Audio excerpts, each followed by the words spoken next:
Petite visite tropique marché. On y va?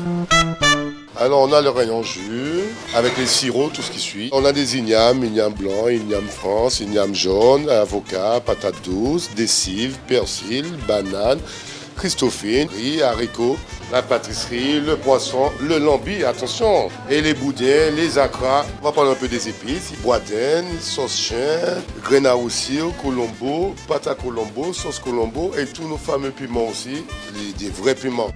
Pitié. Chez Tropique Marché, on vous attend, on vous accueille, on est ouvert. Tout est là chez Tropique Marché. C'est bien des autres. Venez qu'à Tropique Marché. On vous attend.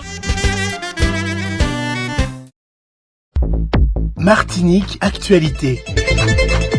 Après la rivière rouge, la France en perdition, les ratés de la démocratie, l'auteur martiniquais Luc Lamin nous revient avec un ouvrage intitulé « Un monsieur est passé ». Ce monsieur n'est autre que Eugène Mouna, chanteur et flûtiste martiniquais. Sur les 273 pages du livre, Luc Lamin ne cesse de mettre en lumière la dimension de l'artiste disparu en 1991. La passion d'Eugène Mouna, écrit-il, était certainement alimentée par la volonté de démontrer que la mélodie était universelle. Luc Lamin est actuellement en Martinique pour la promotion de son ouvrage et notre correspondant Daniel Diaz l'a rencontré lors d'une séance de dédicace. Alors, je commencerai par dire que aujourd'hui, j'ai la chance de présenter cet ouvrage parce que ça fait la 10e année que je publie.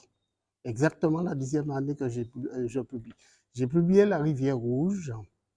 La Rivière Rouge, c'était à l'époque, en 2012, c'était une façon pour moi d'emmener le lecteur dans la vie d'antan, vraiment la vie des quartiers, la vie dans les années, si on peut dire, les années 60.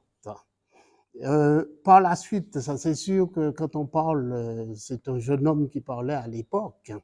Le jeune homme a grandi, le jeune homme est parti vers la métropole. Et en arrivant vers la métropole, on trouve une autre vie. Alors donc, j'ai trouvé une société tout à fait différente, une culture tout à fait différente. Et à travers cette culture, j'ai découvert en même temps ce qu'on appelle jusqu'à maintenant au XXIe siècle, la discrimination. Il était important pour moi d'écrire sur la discrimination, le pourquoi de la discrimination et surtout d'essayer de trouver les causes de cette discrimination qui gangrène presque toute la France. Alors là, c'était vraiment l'ouvrage Les ratés de la démocratie, exactement. La France en perdition. La France en perdition d'abord. La France en perdition. Bon, effectivement, quand on trouve, nous sommes dans une société, nous sommes dans une démocratie, une république. On se rend compte de la complexité de cette république. Il était pour moi aussi important d'essayer de trouver pourquoi notre démocratie était en crise. Alors donc, c'est de là j'ai publié encore un essai, Les ratés de la démocratie, où je fais le parallèle entre la vie de la campagne et la vie de la ville, l'urbain. Ensuite, c'est pour vous dire que mes ouvrages se suivent un petit peu chronologiquement. Ensuite, je me suis dit, parce qu'on ne s'est jamais arrêté sur l'urbain et la campagne. Je l'ai toujours dit, la campagne, c'est une mine culturelle. Et c'est de la campagne que les sources de notre culture, de notre tradition, c'est de ce côté que nos traditions ont pris leur source. Il était pour moi de rendre hommage aux hommes et aux femmes, bien sûr, qui ont marqué notre tradition. Alors, c'est de là que je me suis penché sur nos artistes des campagnes et je me suis dit, il faut à tout prix rendre hommage à nos artistes des campagnes. C'est pourquoi j'ai pris comme modèle Eugène Mouna. Alors, c'est vrai, Eugène Mouna, comme vous le dites, hein, a-t-il dépassé même l'aspect patrimoine? Eugène Mouna a plus que dépassé l'aspect patrimoine parce que Eugène Mouna, en plus de cet patrimoine qu'il a trouvé des anciens, puisqu'il s'est beaucoup référencé aux anciens, il a apporté un plus parce que on dit Eugène Mona avait pris le flambeau. Quand on parle de flambeau, on parle surtout un flambeau a besoin d'essence. Et Eugène Mona, grand fin stratège, s'est dit qu'il faut apporter dans cette tradition un plus pour pouvoir l'apporter à l'international. Et c'est de là Eugène Mona a su poétiser ce que nous appelons le bel air chez nous, la musique traditionnelle. Il a su poétiser cette musique. Et en plus de ça, il a voulu faire connaître la flûte des mornes. La flûte des mornes qui, comme tout le monde le sait, Maxilla a labellisé. Alors donc, quand il a, en dehors de la flûte des mornes, il a aussi mis en avant le tambour.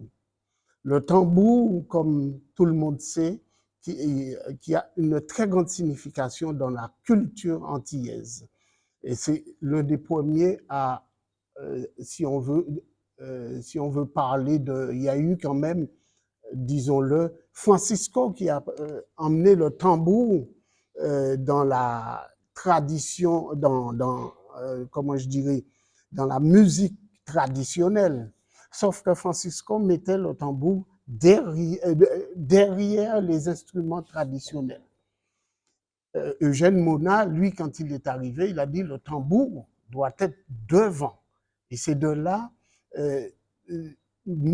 prendre Eugène Mona comme modèle, ça m'a été tout à fait naturel. C'est l'homme de la campagne, l'homme de beaucoup de choses. Alors, c'est vrai, une question un peu subsidiaire. De nombreux artistes sont décédés souvent sans qu'on leur rende hommage de leur vivant. Qu'en pensez-vous? Ah oui, parce que Eugène Mona, si on prend le cas d'Eugène Mona, c'est un artiste hors pair. C'était vraiment un génie de la musique, parce que quand on écoute un peu les morceaux de Mona, les paroles de Mona, ça demande de la méditation, ça demande de chercher à comprendre. C'est un artiste hors pair. Or, on se rend compte que tous les grands artistes hors pair comme ça, parmi les grands artistes hors pair, nous avons quand même beaucoup qui disparaissent bien avant leur... enfin, je dirais plutôt très jeunes. On peut citer beaucoup d'artistes comme ça qui sont partis très jeunes. Eugène Mona faisait partie de ces grands. Alors, quelles sont les spécificités de votre livre « Un monsieur est passé » ? Eh bien, la spécificité de ce livre, c'est avant tout un moyen de rendre hommage aux gens de campagne. Je l'ai déjà dit, c'est notre tradition, c'est un peu, si vous voulez, l'âme de la campagne. Et donc, pour moi, c'est avant tout rendre hommage, c'est un ouvrage qui rend hommage aux gens de la campagne. Dernière question. Alors, vous êtes en Martinique pour la promotion de votre ouvrage. Quel sera le programme? Le programme est actuellement, le programme n'est pas tout à fait défini. Le 30, je serai à la salle Marcé à Saint-Joseph. Tout ça, c'est à 18h. Hein. Le 1er, je serai à la bibliothèque Cultura, à la librairie Cultura, qui se trouve à la zone Californie du Lamentin. Et le 6, j'ai encore quelques émissions médiatiques pour pouvoir promotionner le livre. Outremernews.fr, le site de l'actualité Outre-mer, 24 heures sur 24 et 7 jours sur 7. Retrouvez la chaîne Outremer News sur YouTube.